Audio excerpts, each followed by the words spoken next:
we'll give a little primer on how to deal with that. But today in our panel, we have folks from two different organizations, the Reform Alliance and the National Center for Youth Law, who happen to be working in our state right now on particular legislative initiatives, and feel like at least some of this may have some legs this session in spite of the overall unfriendly climate. And so I wanted to give them an opportunity to talk about what they're working on. And then we have Roz Smith, who was formerly in the Iowa legislature, and hopefully he can comment on the process and possible leverage points that we could use in the process. So I guess I'll start with Cameron Middlebrooks, who's the Iowa State organizer for the Reform Alliance and the United for Opportunity Coalition. So Cameron, you want to take it away then? Awesome. Thank you, Alan. Really appreciate the invitation for today. Good to see some familiar faces on the Zoom with us this afternoon. But always great to see some newer faces and true freedom fighters for this cause. Just to start, I want to give you a little bit of history on reform. Reform's story starts with the unjust re-imprisonment of a recording artist named Meek Mill. About 3, maybe 4 years ago, he was handed down a shocking 2 to 4 year sentence for popping a wheelie in the streets. So he was technically violated for popping a wheelie in New York. Now, luckily for Meek, being a multimillionaire recording artist, he had multimillionaire and billionaire friends that came together in support of his cause. But his story is just one of millions, right? Millions of people across this country are dealing with technical violations and the wraparound of recidivizing within the system. And a vast majority of people trapped in the system don't get their stories told or have the resources to fight back. So on January 23rd of 2019, a world-class group of philanthropists and activists came together to form and launch the Reform Alliance. Now, we're a criminal justice advocacy organization, but primarily focused on probation, parole, and supervised release. And we have been doing work in the state of Iowa for the previous 3 years. In this past session, we introduced a bill. It's a probation credits bill. To give you a brief breakdown of what that bill will do, it will allow people to early discharge credits for every, in one of 3 ways, right? So once somebody is on probation, they can earn credits, which basically means time off of the back end of their term, by 3 different ways. Number 1, maintaining compliance with their terms and conditions. Number 2, maintaining employment. And number 3, furthering their education, whether that be receiving their high school diploma or equivalency, secondary education, or even vocational studies. The way that our bill is written currently, folks can receive up to 60% of their probation term off by complying with these 3 different credits that they're available to. Reform truly believes that Iowa needs an effective and efficient probation system that not only holds people accountable, but also encourages people to find success and stability in their community and at home. Now, by incentivizing people on probation to pursue their education and vocational training, to bolster their skills and encourage them to find and maintain employment while complying with their terms of probation, these probation credits will not only support adherence to supervision conditions, but also increase educational and vocational achievement. They will also help Iowa address our workforce shortage. Many of you all on this call already know that we have about 23,000 people already on probation right now, but we have about 79,000 jobs that need to be filled today. So this piece of legislation not only is a way to encourage people to get through their probation term in a quick and fast manner, but it also, I see it as a workforce bill, because it gives us the ability to pipeline people back into the workforce, back into their community, and limits their opportunity of recidivizing by using this incentive program for them to get through their probation term, again, in a fast, quick, easy, and simple manner. This is a piece of legislation that we've seen implemented in about 18 different states. Two that I'll highlight right now are Missouri and Louisiana. They've seen the benefits of this approach. Each saw a dramatic cost saving and increased probation success. We've also seen that probation officers' caseloads are decreased, enabling a greater focus on the probation clients who need the most supervision and present a real risk of returning to crime. We've had some we've had some great success within just this past week. On Monday, our bill had a subcommittee on the Senate side. It was a subcommittee of the Judiciary Committee, which it was recommended out of subcommittee that day. And just on Wednesday, the House Public Safety Committee held their subcommittee hearing. And again, it was recommended out of that subcommittee as well. So we're really excited about the progress that this piece of legislation is currently making. And as you all know, this is just the beginning of the process. We have a couple funnels to go, a couple more things that we need to work out with folks in the Republican caucus around this bill. But what we've done is we've built a coalition of organizations, nonprofits, reentry focused organizations, service providers, and businesses to support this piece of legislation and our overall strategy in the state of Iowa. And as Alan mentioned, this coalition goes by the name of Iowans United for Opportunity. And we're excited to have a bipartisan group of organizations supporting this as well. Some of our top conservative organizations that are on board with this are Americans for Prosperity, Faith and Freedom, Family Leader, which, for those who don't know, I have an NAACP background. There's not too many times that we're on the same side of an issue. But when we do find that alignment, it's great. I've probably told Alan, I know Roz knows this about me. One of my mantras that I live by is no permanent friends, no permanent enemies, only permanent issues. And I'm happy to see this broad-based bipartisan group of coalition members coming together on this permanent issue of criminal justice reform, specifically around probation and parole reform. So again, thank you for the opportunity. If there's more questions down the line, I'll be free to answer those. Well, just quickly, Cameron, what's the bill number that you're working with? Great. So in the Senate, it is House Senate File 1004. So that's HSF 1004. On the House side, it is House Bill 55. Because I want to encourage people to write on this, and but I need the bill numbers for that. So I appreciate it. I'm glad you're making some progress. Well, let's go to Angie Jimenez and let her talk a little bit about what her organization is working on. Sure. And I just want to say a shout out, that's amazing, Cameron, that they've had such success already at this point, and getting bipartisan buy-in. That's amazing. So I'm going to share, we are not as far as where you are at, but we've been doing work in Missouri as well. So I know that Missouri has been able to enact that type of reform with great outcomes. And so we are really supportive in trying to do similar work that we're going to do in Iowa, in Missouri. And thank you so much, Al, for inviting me today. My name is Angie Jimenez. I'm a senior attorney at the National Center for Youth Law. So we do impact litigation, also policy advocacy work in a number of different areas: juvenile justice, mental health, immigration, education, really any of the systems that touch young people. And so we have an amazing team. And so we've been doing work in partnership with two other national entities.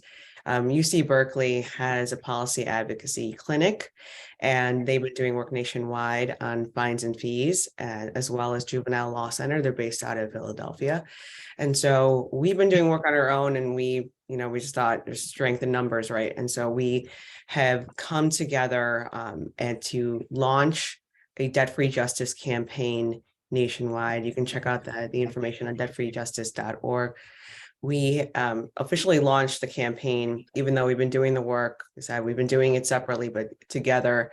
We launched that back in September of 2021. And Iowa is one of the states that we're doing work in. We've been initially when we came into the state, it was trying to talk to folks in the community, see what the issues were, because fines and fees can look very differently, or the issues can be differently depending on the state that you're in. And so Al, I think Rachel, I don't know if she's still on, Antonuccio from the Public Defender's Office is still on, but she's also involved in this work. So we have several coalition members from Disability Rights Iowa, Des Moines Black Liberation Movement, Iowa Legal Aid. I'm probably missing some other folks. PD's office is also involved in this work with us, and community-based organizations as well. So we are working to introduce 2 pieces of legislation in Iowa. The first one is, as I said, we're doing a lot of fines and fees work nationwide. And so the first bill that we have drafted and gotten some feedback on from one of the Republican legislatures that we are seeking to sponsor this bill. And that's our strategy, is to work with conservative lawmakers first to try to get that support and buy-in, and then working with Democrats who tend to be our natural allies across the entire country on this issue. So the juvenile court fees bill would eliminate any fees that are assessed to minors. And really the idea behind that is that minors don't have jobs, don't have income, they don't have the ability to pay. Often the burden gets shifted to the families. If they get ordered and they're unable to pay, then the penalties, they're under 18, the penalties could carry on for years and years. They could have in the future their taxes, once they do get an income, that those could be intercepted. They could face contempt charges. They could be under probation, essentially under surveillance for a longer period of time. And some of these fees can stay on their record for up to 65 years if they're not paid off.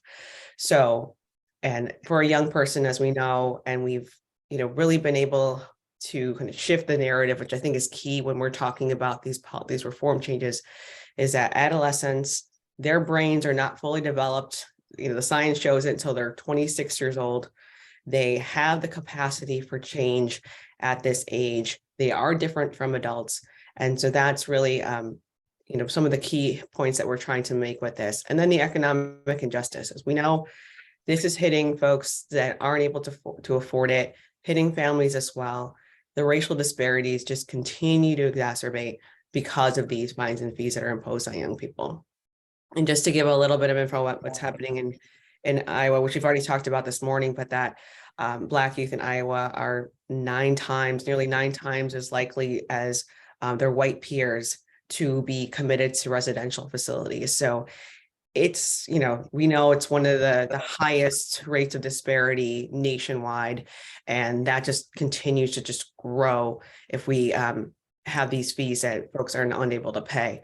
And really want to focus on rehabilitation for young people, and the fact that, if they're not able to collect and counties are spending money on their own resources to try to collect, data from other states have shown that they're actually spending more money to try to collect these fees than they're actually bringing in. So it's sort of counterintuitive, counterproductive on many different levels. So that's the first bill. This bill, the bill that I just talked about, doesn't talk about restitution. Restitution is an issue in Iowa. We definitely heard that, that are being imposed on young people. The second bill touches it in a small way. So I don't want to say this is a restitution bill that's going to cover everything.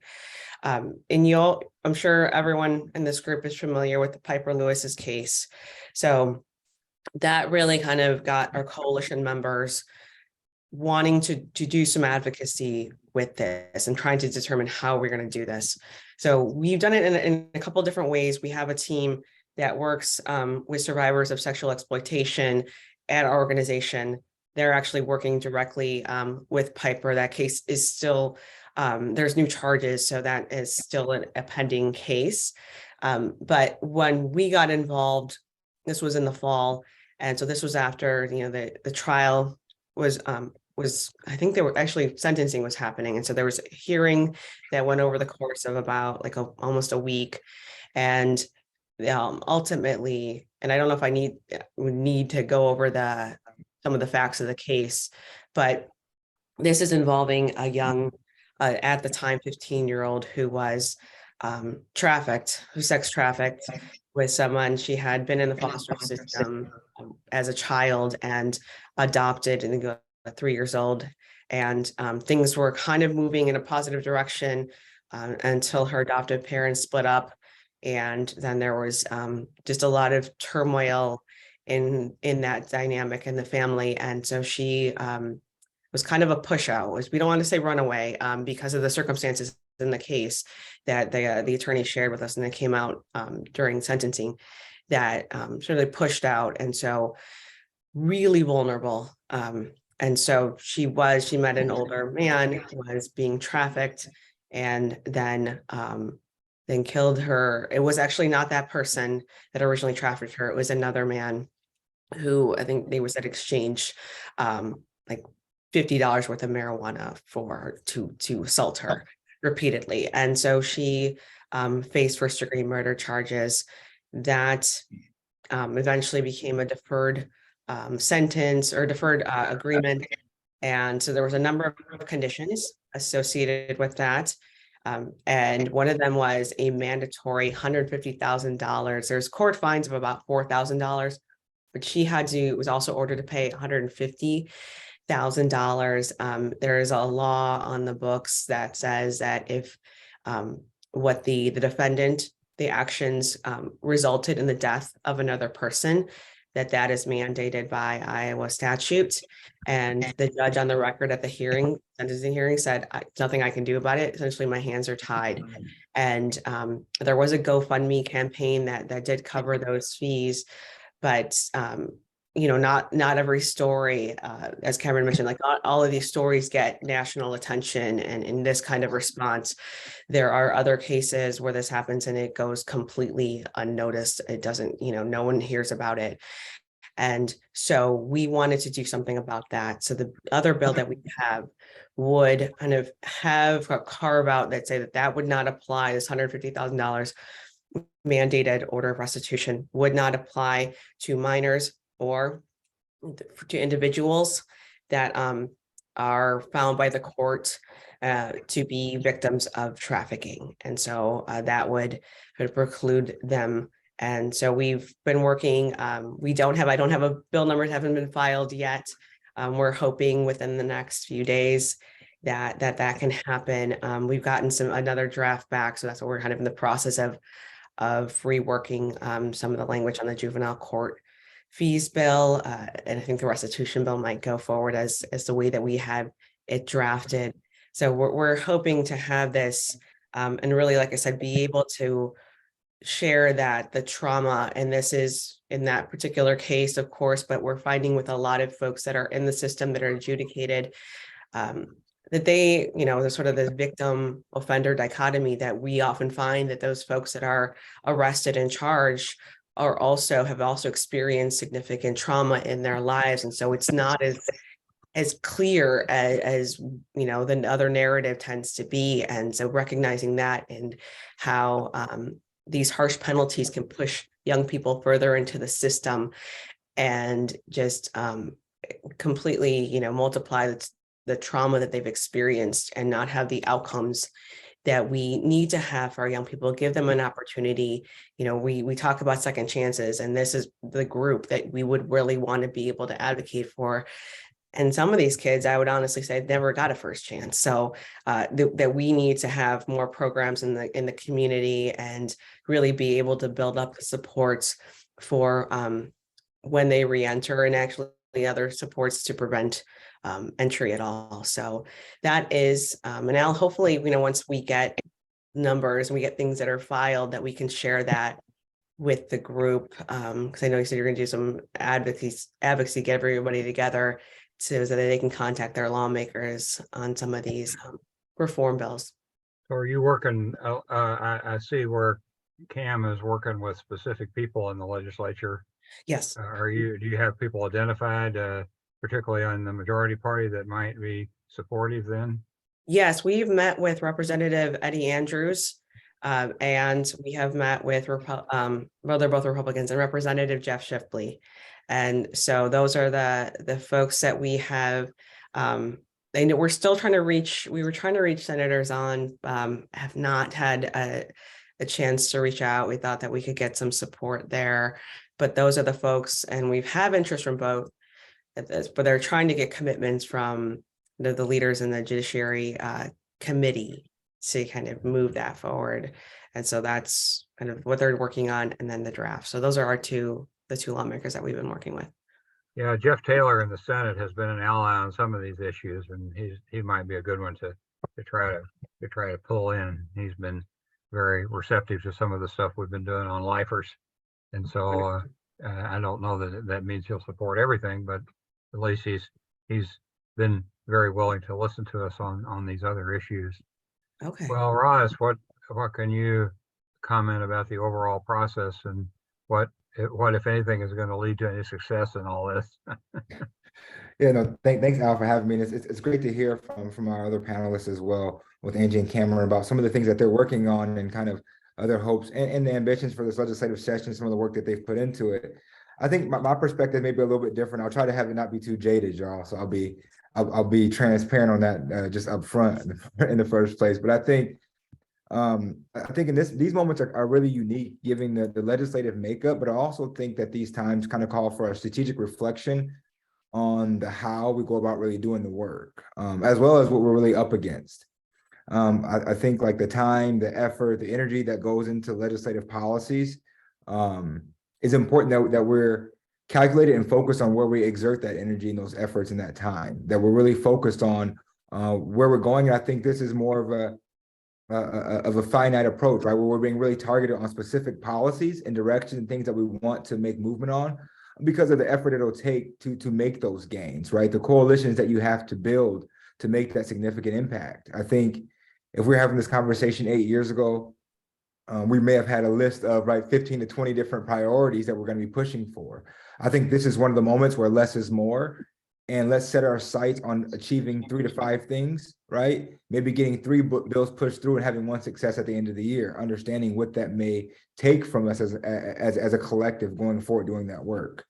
And I think that speaks more to kind of the climate that exists in the Capitol. As a former legislator, I can tell you that those conversations when you're having with Republican and Democratic legislators, they may be both trying to push a bill for you without having conversations about the work that they're doing on that bill. And so that's oftentimes how you'll get, right, multiple different versions at the end of the year. You've got to work to kind of reconcile and bring all those folks together to get clarity and get amendments so that they match each other. And so all of that work that we can do on the front end, all those conversations that can be had on the front end, that legislators don't want to be doing, that they won't spend the time to do as much as we say that we will, that's really not.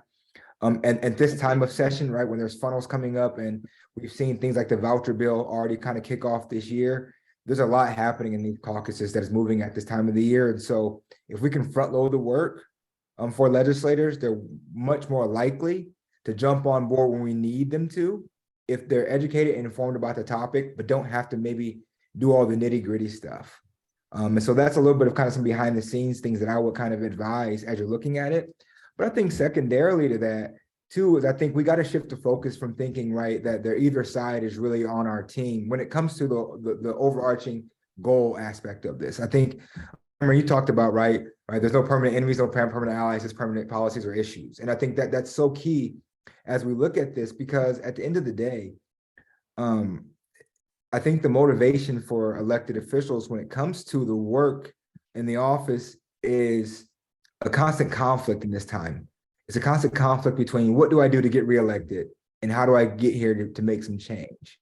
And oftentimes the getting reelected will become the priority when change is on the table. And that's just the reality of where we are in our electoral politics. And so understanding that, how do we tether our goals, right, our priorities, and make that connection, that tether to how it increases their chances or their likelihood of being reelected? How do you make this a good thing to put on your walking card or your campaign brochure? How do we make this an issue that you can put out on social media that's favorable for you when it comes to building a broader voter base, potentially increasing campaign contributions, and also making you a more informed, educated, right, elected official that gives you the opportunity to talk to more diverse groups? Those are all things that every candidate and or elected official wants to add that additional feather in their cap And so if we're able to, in having our conversations with them, show them how this is mutually beneficial, you oftentimes find more play in legislators being bought into that, as opposed to it's a vote that they got to feel like they have to take a hit on, right? Or it's a vote that they have to really kind of cash in some clout for. We rather have them being able to kind of carry this thing with pride and be excited about it and utilize it as advantageous for their candidacy as well, on whether they're on our side of the ticket or not. I think is going to be key. And then lastly, just to tie up a couple of things that I think are really important. Do as much as we can quietly. Get as much work done as you can quietly. The more you engage the lobby, oftentimes the more the lobby influence comes into it, because you have to understand they may be paid to stop your bill. And so if you can get as much done in the process, right, without having to make a big splash or have it be this fancy thing, do that. Right, be a workhorse, not a show horse most days. And they don't care who gets the credit. They don't care if it's Republican Shipley, if it's Jeff Shipley, if it's for Conf, it doesn't, whoever, right? If it gets to the floor and that bill passes, let's not care about whose name is signed off on it, because in doing the work in the community, that the people that we're trying to serve with this collective work, they know who's doing it, and they know who gets the credit. And if we can encourage them through gains to show up, then we'll also see that those, right, that trickle down or trickle up. I think it would be more so at the ballot box. We'll see the more engagement for some of these individuals. And so those are some of the things that I would advise as a former legislator who still right is engaging in some of this work. Right, I'm working on some things with our restored voters in the state right now. I think we have 60,000 individuals in the state of Iowa who've received the right to vote, but less than 3% of those individuals voted in the last election cycle. And so we're talking about a significant universe of potential voters, right? And so I look forward to starting hopefully some collaborative partnerships and building broad coalitions, because I have a list of names to figure out how to connect with some of these folks and get them educated and informed about their reinstated rights through the governor's executive order, which I know we're still hoping becomes a constitutional amendment someday. But two things can exist, and we can do that work at the same time. But with that being said, identifying those clear priorities for this legislative session and being laser focused on achieving those few things really, really well, I think is a path to the most success this year. Oh, thank you, Roz. And that, of course, is always your dilemma as an organization. The priorities that you set as an organization might not exactly match with the ones that are realistic to get through the legislature. The things that you want to do are not necessarily the things that are feasible to do at any one time.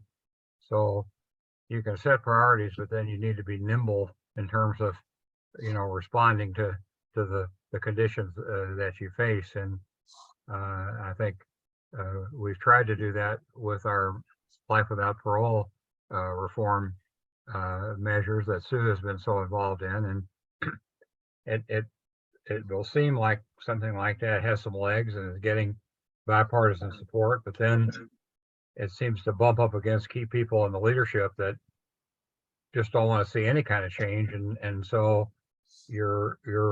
all the people that you've recruited don't seem to have much of an impact on their decision-making process. But the other thing, I don't know, Roz, what you think about this, but some of these people that are problematic for us, they don't have to worry about getting reelected. And I don't know what else is driving. I mean, I think Brad Zahn can have that seat until he dies if he wants. Maybe not. I'm not. Maybe so I don't know if it's just reelection or it's ideology or what is it that drives them. Yeah, I think it's all the above, but I also think that there's always the internal power dynamics as well, right? And so I think I've heard Brad Zahn's name mentioned 3 or 4 times because he's the one that a lot of organizations have found to go through as kind of that through line that has the ear of his leadership. Now, he also, right, has some things that he said about public schools that makes him on the outside of his leadership. And so understanding that balance, and it is, I think, a lot of it is understanding the inside baseball of the power dynamics amongst legislators themselves and the regionally, right? I think I'll always advise, find a good few Des Moines area legislators, right? The legislature operates in Des Moines as our capital, and it's heavily Des Moines focused and Des Moines centric as well. There'll be Des Moines Waterworks bills that we'll be debating that have no place, in my opinion, outside of a Polk County supervisor meeting or Des Moines City Council, but they become legislative issues, statewide issues. And so having that influence hub of Des Moines legislators is always going to be key in that back pocket, but also finding that good mixture of rural legislators who want to look at the topic or the issue through a different lens. We're talking about force and getting individuals back into communities. And for a lot of rural communities, they have to just grow population and they don't really care how.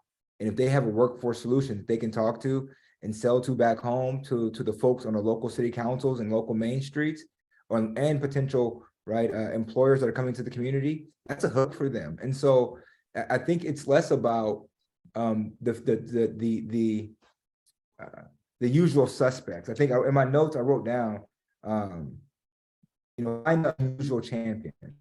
Find that person who oftentimes doesn't speak on certain issues that can be the unusual champion.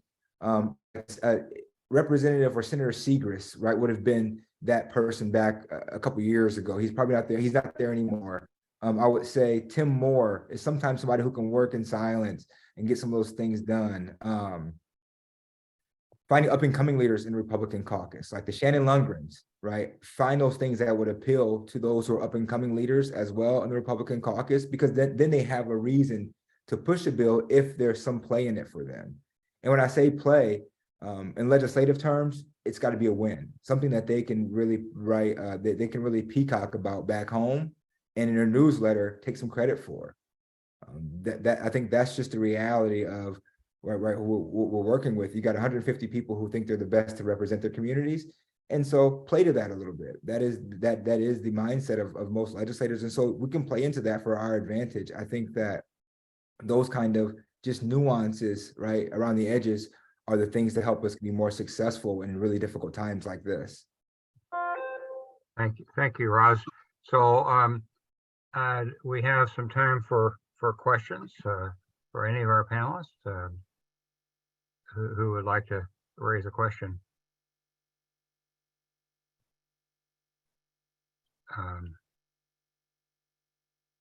I think Angie's work ties in with some work that some of us want to do on court fines and fees and the financial aspect of the legal system in general that would apply to both youth and adults, and the incredible financial burdens that are put on people often that they can't pay. Of course, the irony is that very low collection rates on these fines and fees that are imposed, but they still put a huge burden on people's lives, even if they're not actually paying them off. They're burdened by the debt and so forth. So I don't know if working on the juvenile end can be something where we can eventually broaden that out to talk about everyone that's affected by the whole fine and fee structure. I would hope maybe that would be something that we could eventually do. So I don't know if you have any comments on that, Angie, but notice your picture went off there. I don't know what happened there. I just got a message is unable to start video, so I don't. But can everybody hear me? Yeah. No, that's very strange. I don't know. Apologize for that. I'll try to see if I can adjust that. But no, I mean, that's certainly our hope. It's interesting because the work that we're doing in Iowa and even in other states that have a Republican-led legislature, it's like, how do we, because sort of the advocacy community is like, well, yeah, they're young people. Like we should, we understand that they're students. They wouldn't have the ability to pay. And some of the response, even in Democratic-led states, it's this. I keep hearing this accountability, which then will be extended, of course, to adults, right? And how do we kind of counter that messaging? And really, when they're already in the court process, like they're gone through it.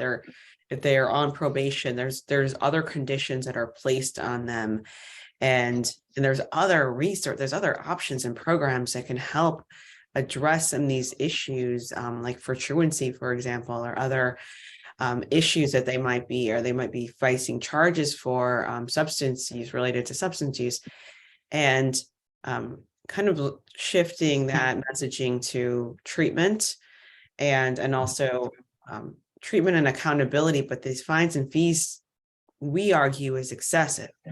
And I think we could extend that to adults as well, because, that's not going to be too different of an argument to say, if we look at the folks that are being arrested, in contact with the criminal justice system, the criminal legal system, and being incarcerated, that you're going to find that those are individuals from low-income communities. And so that is further punishing them to a level that you can't. How do you get out of that? How do you have the chance to re-enter successfully? That's kind of what we've been able to say. And I think a couple of things, I think, released with some of the conservative, like fiscally conservative argument, is the cost of collections. That seems to resonate with some folks more than the sort of the justice or formative justice piece of it.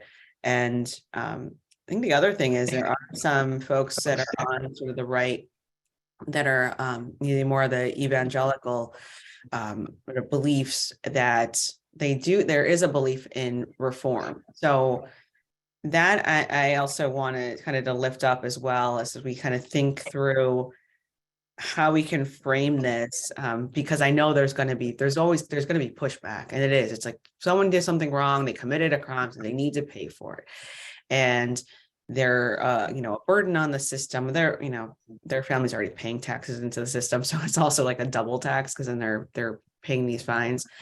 And if they're having to pay, even within the fines, if it's to cover the cost of a broken window or something like that, and they also have this filing fee or a service charge, which I'm not sure what that is, that gets associated with a lot of these cases, then it really doesn't really make a lot of sense. But this is not what, sort of going into a little bit too much from maybe of a nuance, but that's also just how the system is. And I guess really just saying that the funding structure for counties and courts shouldn't be so reliant on the revenues from low-income families, because it's not a sustainable model. People want a massive criminal justice system, but sometimes they don't want to pay for it. And one way to pay for it without more taxes is to try to make the people that are they're involved in it pay. But of course, it really doesn't work, because most of the collection, as you said, costs more than the actual revenue that they get. And so and I think that goes back to earlier in the day, when we're talking about these shortages of prison staff, shortages of lawyers that are willing to do pro bono, or be either public defenders or court-appointed attorneys to do this work.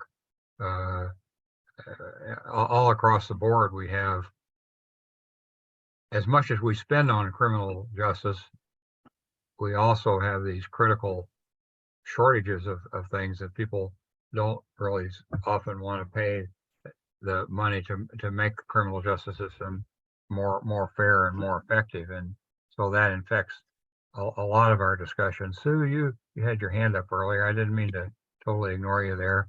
Go ahead. Oh, that's okay. That's okay.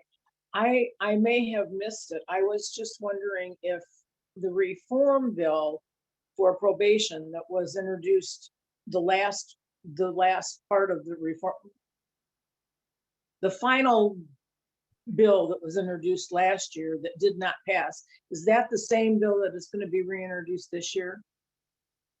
Great question, Sue. The quick answer is no. The longer answer, and I'll kind of go back to what former Representative Smith was talking about, building those relationships and knowing that you're not going to get everything through, right? So in the previous 2 cycles, reform introduced bills in Iowa that were much more comprehensive in nature, right? In essence, I would even say, from our policy and law team, like, it was the epitome of what we want each state to be doing across the country. The issue is we didn't have the goodwill or the buy-in from many in the Republican caucus with a bill that expansive and that comprehensive. So based on the relationships that we've been developing over the years, primarily with the Iowa Attorneys Association, Beth Skinner and the DOC, the CBC that kind of handles probation at a district level, and then also some of the key stakeholders in the legislature, like Brad Zahns, like Senator Zahn, like Representative Holt. We had a lot of tough conversations about what can we all agree upon. And what came out of that was there was agreement upon this probation credits portion of our broader comprehensive bill. So we made a decision to introduce that narrower bill this year. Number one, because we wanted to get something done. You know, one thing I say a lot is I'm never going to chase perfection and lose out on progress, right? So we got something that a lot of folks have agreement upon.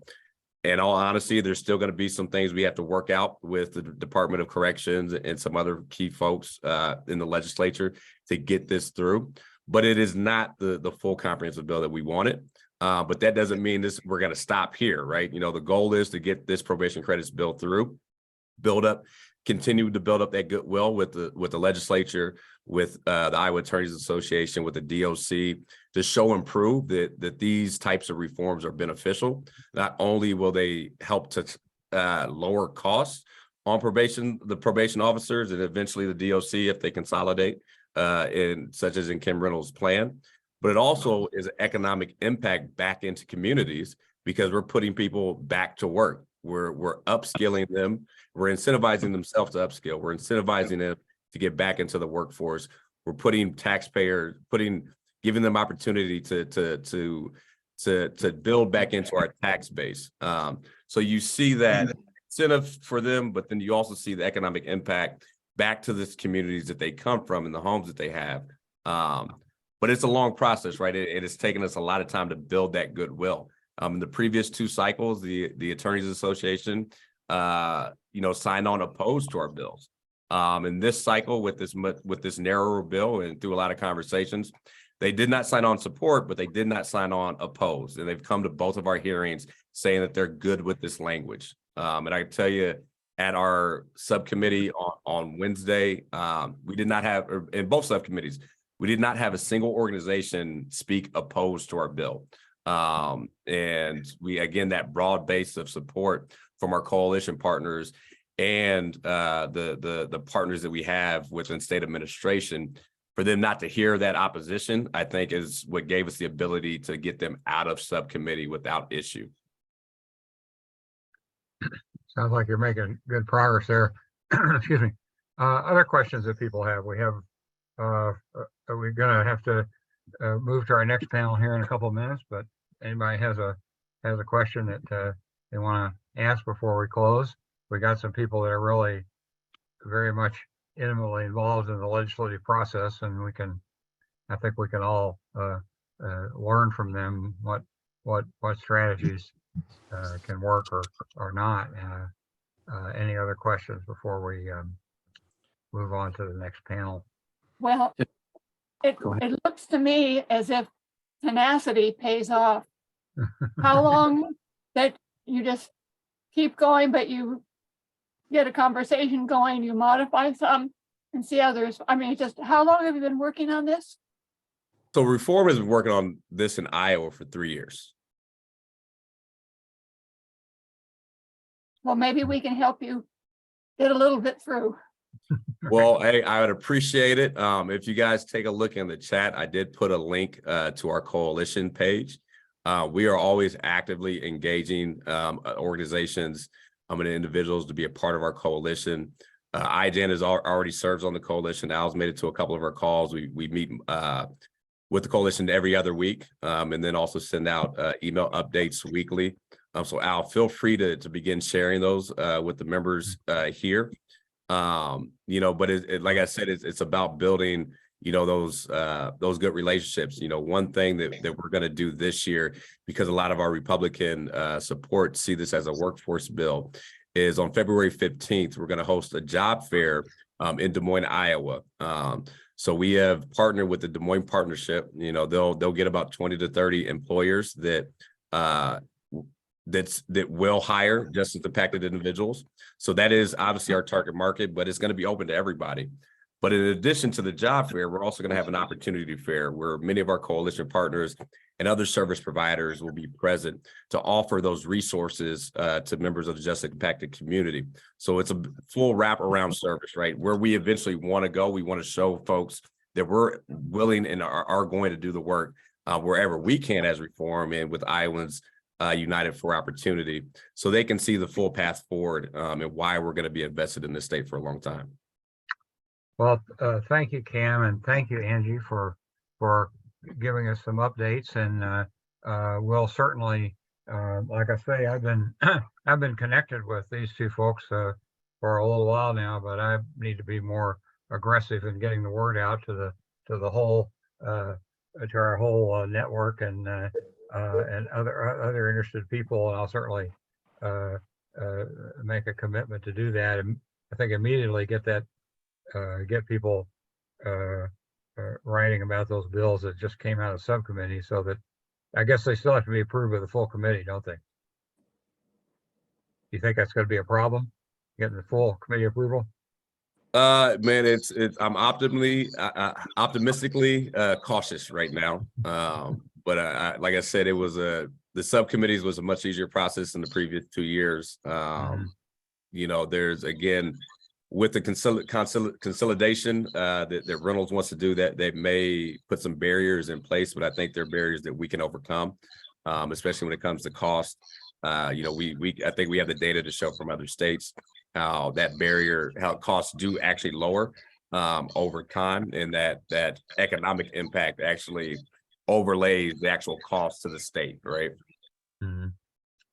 All right. Well, thanks to all three of you, Roz. Thank you for being a part of this, and Angie and Cam, all of you, thank you so much. And we'll look forward to hearing more from you guys that are working on this, as well as we'll be communicating any other initiative that we get wind of, or that we can support as a coalition.